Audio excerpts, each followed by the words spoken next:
اعوذ باللہ من الشیطان الرجیم بسم اللہ الرحمن الرحیم رب اشرح لی صدری ویسر لی امری واحلل عقدۃ من لسانی یفقہوا قولی رب یسر ولا تعسر وتمم بالخیر اللہم لا سہل الا ما جعلتہ سہلا وانت تجعل الحزن اذا شئت سہلا رب زدنا علما رب زدنا علما رب زدنا علما آمین یا رب العالمین۔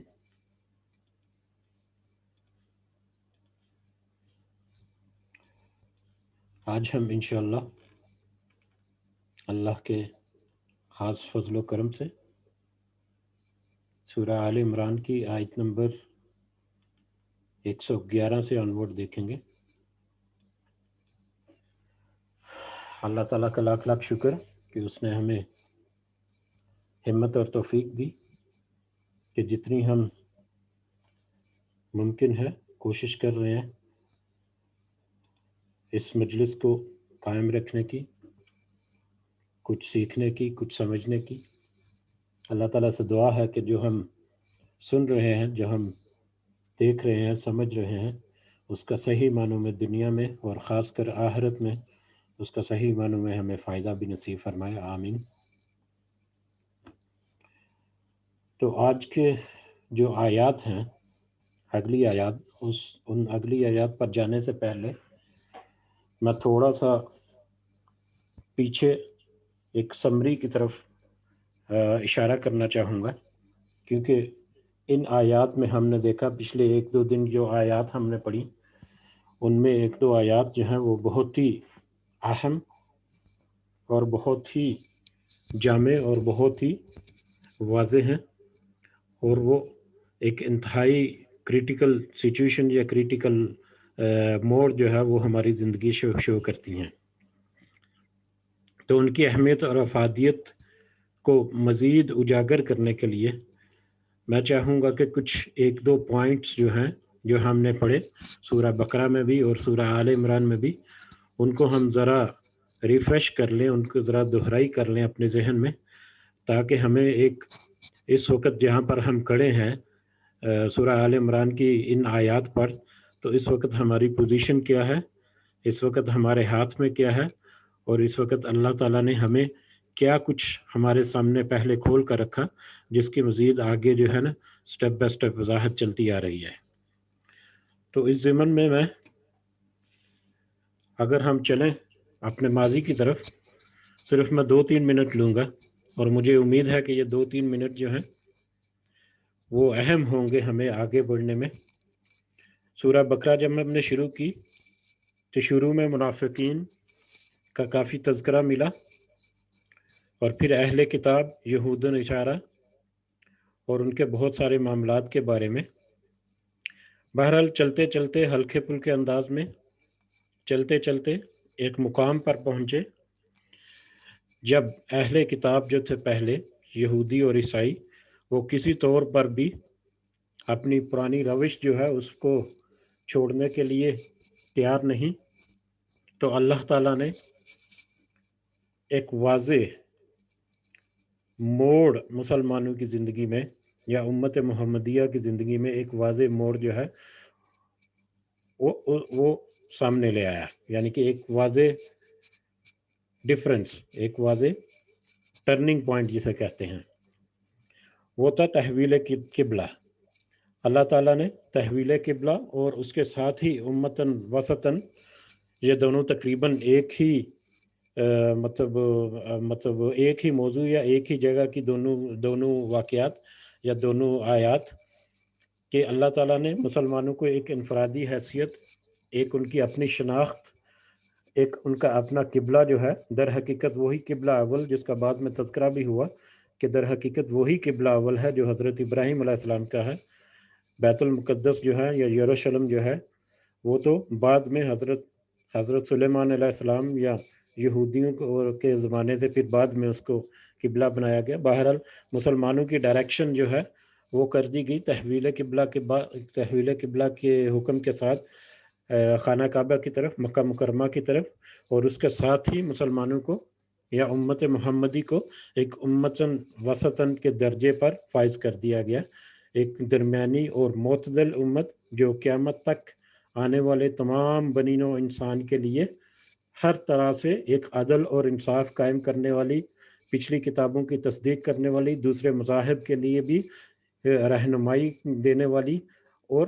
ایک ہر لحاظ سے ایک مرکزی امت جو ہے اس کا ڈکلیریشن دے دی. ٹھیک ہے. اب اس کے بعد، اس آیت کے بعد ہمیں اللہ تعالیٰ نے قرآن مجید میں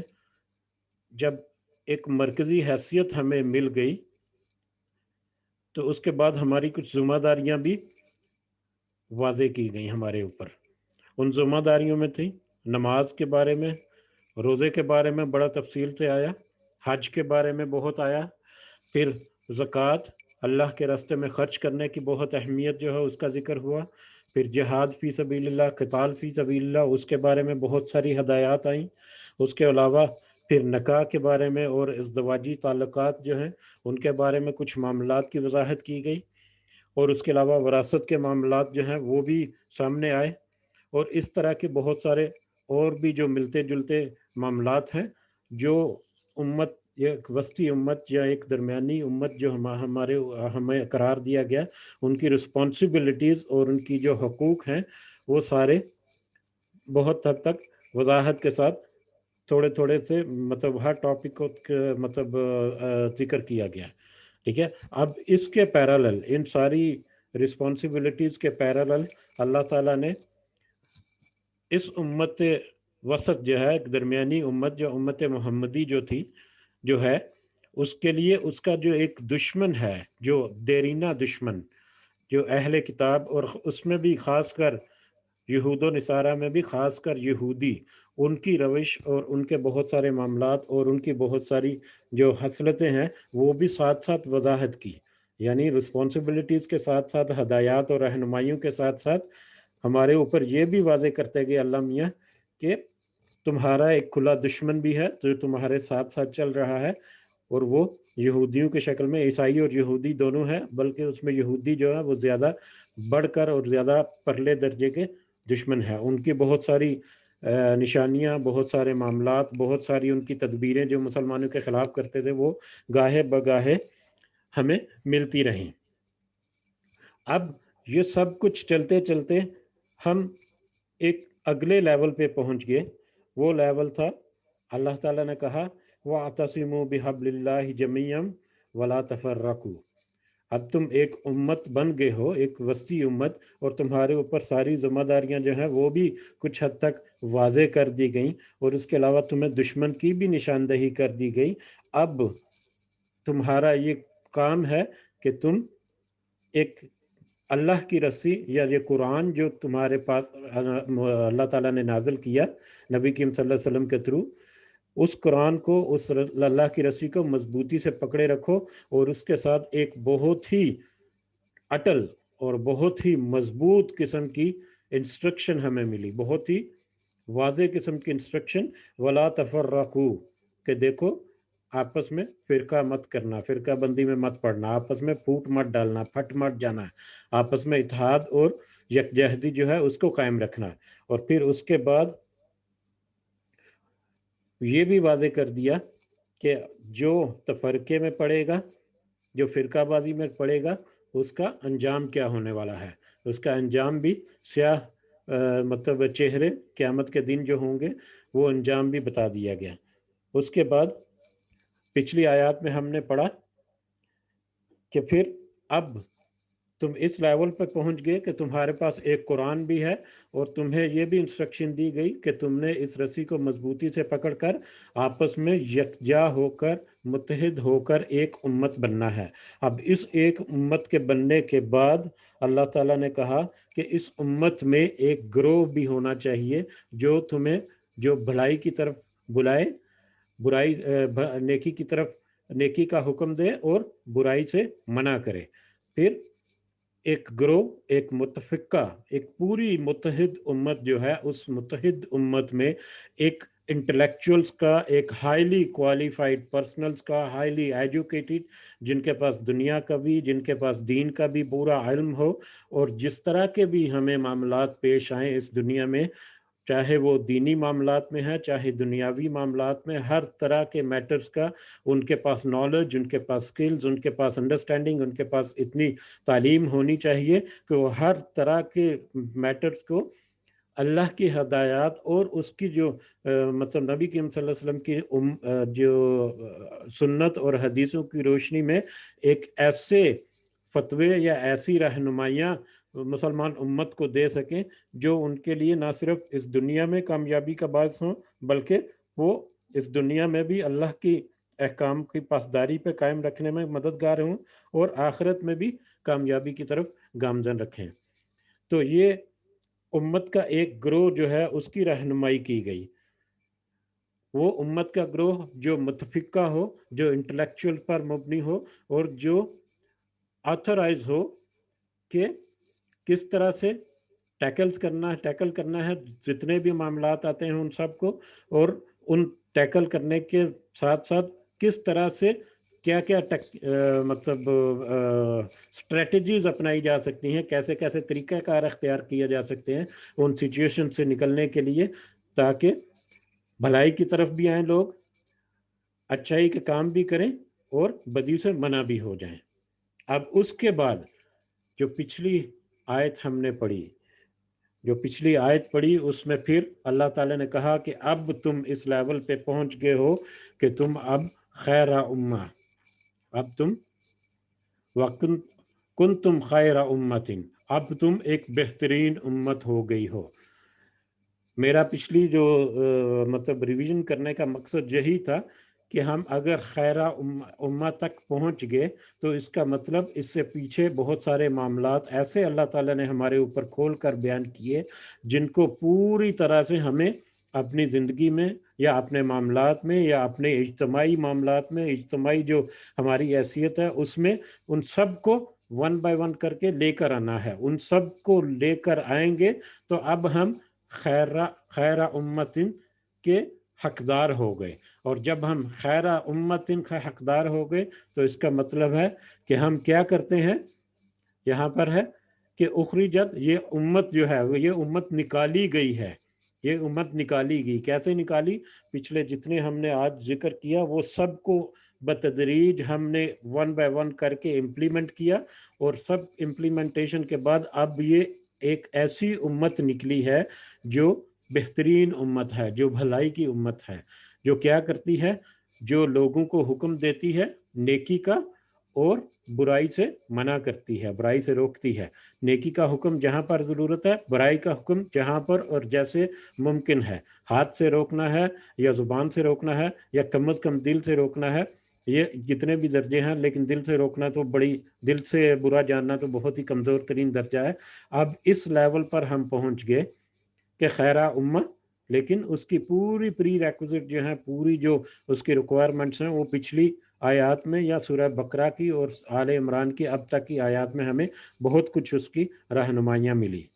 ٹھیک ہے، اب یہ خیرہ امہ جو ہے وہ ایسی امت جو نیکی کا حکم کرتی ہے، برائی سے روکتی ہے، اور ایمان لانے والے ہیں، ایمان لانے والے یعنی کہ ایمان کے سارے تقاضے جتنے بھی ہیں وہ بھی پورے کرتی ہے۔ اور اس کے بعد پھر اہل کتاب کی طرف واپس تھوڑا سا موضوع پلٹا کہ اگر وہ بھی ایمان لے آتے تو کیا ہی اچھا ہوتا ہے۔ اب یہاں پر ہم پہنچ گئے تو ہمیں بہت اچھی طرح پتہ ہے کہ ہمارا دشمن کون سا ہے، ہماری ذمہ داریاں کون سی ہیں، اور ہمیں کون سی ٹیکنیکس یا کون سی اسٹریٹجی یا کس طریقے سے اپنے حالات و واقعات کو مطلب اللہ کے راستے میں پر قائم رہتے ہوئے ہم کس طرح سے اپنی زندگی کو لے کر آگے چل سکتے ہیں، کس طرح سے ہم اپنی پوری امت کی رہنمائی کر سکتے ہیں اس دنیا میں بھی بھلائی کے لیے اور آخرت میں بھی بھلائی کے لیے۔ اب یہاں پر پہنچ کر اگلی آیت جو ہم پڑھیں گے اس میں دیکھیں گے کہ اب یہاں پر کیا سچویشن آ گئی۔ اعوذ باللہ من الشیطان الرجیم، آیت نمبر 111، لن، ہرگز نہیں، یضرکم، وہ تمہارا نقصان کر سکتے، الا اذن، سوائے معمولی تکلیف کے، وہ تمہارا ہرگز نقصان نہیں کر سکتے سوائے معمولی تکلیف کے۔ وَإِن يُقَاتِلُوكُمْ،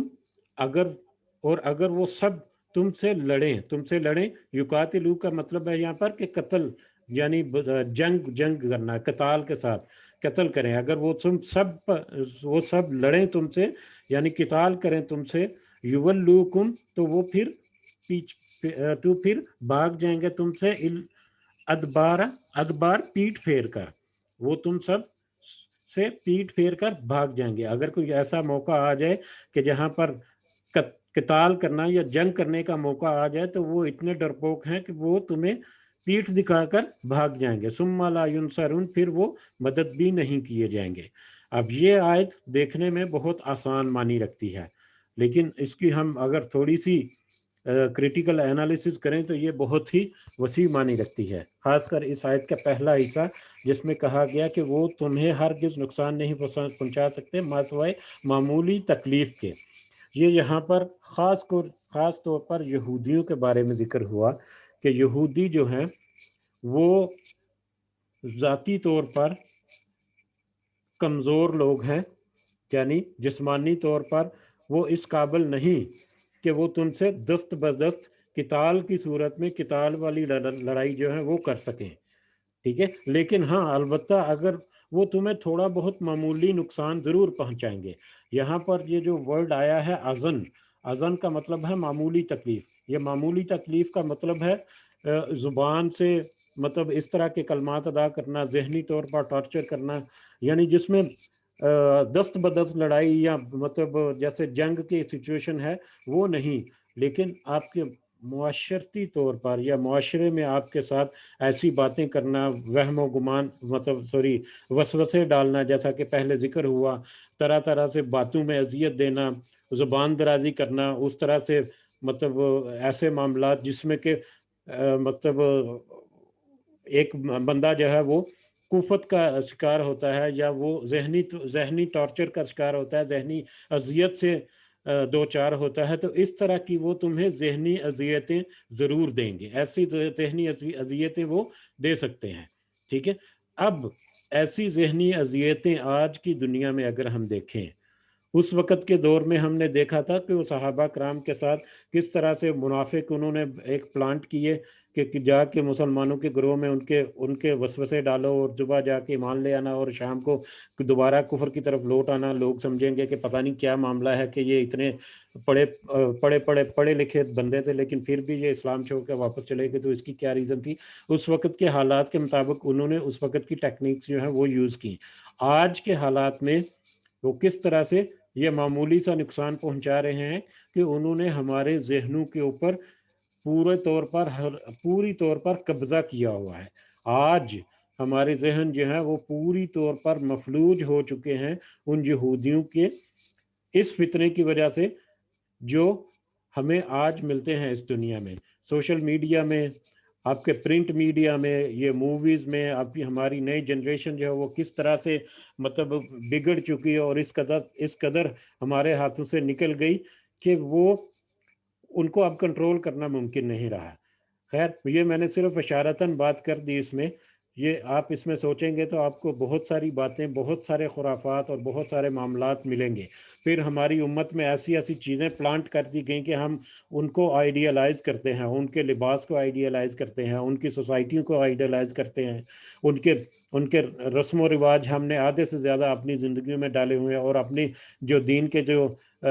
رسم و رواج ہیں اور سنتیں جو ہیں ان کو ہم نے پسے پش ڈال دیا ہوا، اور قرآن کو ہم نے چھوڑ کر فرقہ بندی جو ہے وہ شروع کی ہوئی ہے. اور ان میں ان کا بہت بڑا ہاتھ ہے. ان کی جو معمولی سی تکلیف لکھی ہوئی ہے، یہ معمولی سی تکلیف کی آڑ میں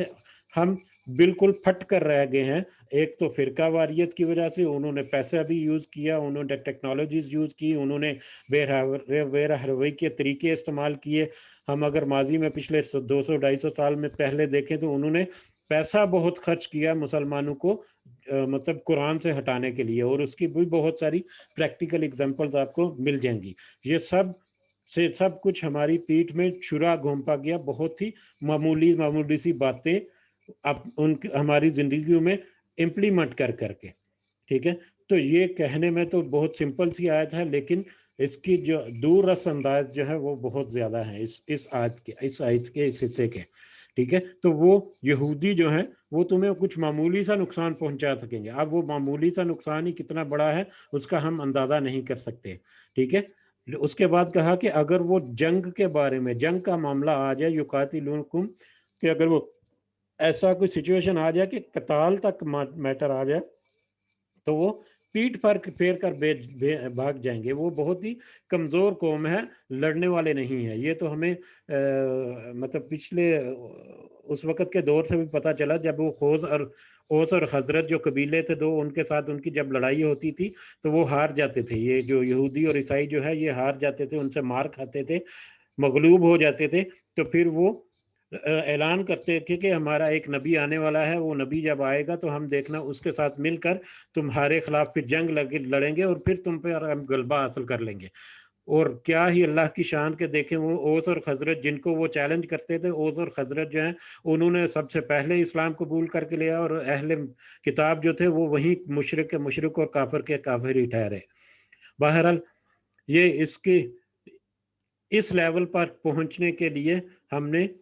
پچھلی کتنی آیات پڑھی اور اس میں کیا کیا نتیجے ہمیں نکلے، اور آج کس مقام پر ہر کھڑے ہیں، اس کا تھوڑا سا اندازہ ہمیں یقیناً آج کچھ ایک دو آیات جو ہیں وہ پڑھ کے اندازہ ہو جائے گا. ٹھیک ہے، اس کے بعد اگلی آیت میں کیا ہے؟ ہاں، ثم لا ینصرون، پھر وہ مدد نہیں کیے جائیں گے، پھر ان کی مدد بھی نہیں کی جائے گی. اس کی فردر تھوڑی سی ایکسپلینیشن اگلی آیات میں آئے گی تو وہ ہم بتاتے ہیں آپ کو. ضربت علیہم الذلہ، ان پر مسلط کر دی گئی ذلت. اینما ثقفوا، جہاں کہیں پائے جائیں گے، جہاں بھی وہ پائے جائیں گے ان پر ایک ذلت مسلط کر دی گئی. الا، مگر، بحبل من اللہ، پناہ کی وجہ سے اللہ کی طرف سے، وحبل من الناس، اور لوگوں کی طرف سے پناہ کی وجہ سے. وباء بغضب، اور وہ حقدار بن چکے بغضب، غضب کے، من اللہ کی طرف سے. اب اس آیت میں اس کی فردر ایکسپلینیشن ہے کہ ان کی مدد نہیں کی جائے گی، یہ ان کے اوپر ذلت مسلط کر دی گئی. اب ذلت مسلط کر دی گئی، ہم اگر پچھلی تاریخ کو دیکھیں تو تقریباً 2000 سال سے یہودی جو ہیں، یہودیوں نے 2000 سال تک ذلت کا سامنا کیا. یہودیوں نے 2000 سال تک ذلت کا سامنا کیا. یہ جو ہمارا یہ جو سنہ عیسوی چل رہا ہے، یہ غالباً حضرت عیسیٰ علیہ السلام کو جب انہوں نے صلیب پر چڑھایا اپنی طرف سے تو انہوں نے ان کو شہید کر دیا یا قتل کر دیا، لیکن وہ تو ہمیں پتہ ہے کہ اللہ تعالیٰ نے انہیں مطلب اٹھا لیا اور بعد میں آنے والے ہیں. لیکن جو بھی معاملہ ہے، بہرحال یہ عیسوی کیلنڈر ہے، یہ تب سے شروع ہے کہ حضرت عیسیٰ علیہ السلام کو جو صلیب کا جو ٹائم تھا یا پیریڈ ہے، اس وقت سے لے کے اب تک تقریباً 2000. تو اس واقعے کے بعد ان کے اوپر بہت سارے معاملات ایسے ہوئے جس میں وہ ہمیشہ مغلوب رہے، ان کے اوپر ہمیشہ دوسری قومیں جو ہیں وہ مسلط رہیں. عیسائیوں نے ان کے اوپر بہت غلبہ پایا. اس کے بعد جب مسلمانوں کی آئے دور امت محمدی تو انہوں نے پھر ان کے اوپر غلبہ پایا. رومن امپائر ہو یا پرشین امپائر ہو یا مطلب باقی جتنی امپائرز ہیں، ان کو سب گرا کر کیسے مسلمانوں نے فتح حاصل کی، اور مسلمان جو ہے ایک وقت تھا کہ تین چوتھائی دنیا کے اوپر مسلمانوں کی حکومت تھی. تو یہودی جو ہیں وہ خاص کر اتنے مغلوب رہے پچھلے تقریباً 2000 سال تک کہ ان کو کہیں ٹھکانہ نہیں ملتا تھا، ان کے لیے کوئی وطن نہیں تھا، ان کے لیے کوئی جائے قرار نہیں تھی. یہ تو 1917 میں 1917 میں وہ انہوں نے کچھ معاہدہ کیا یا کوئی معافی نامہ ہوا عیسائیوں کا، جو اس وقت پاپ تھا اس کے ساتھ. پھر عیسائیوں کے پاپ نے ان کو کچھ معاف کیا، اور اس کے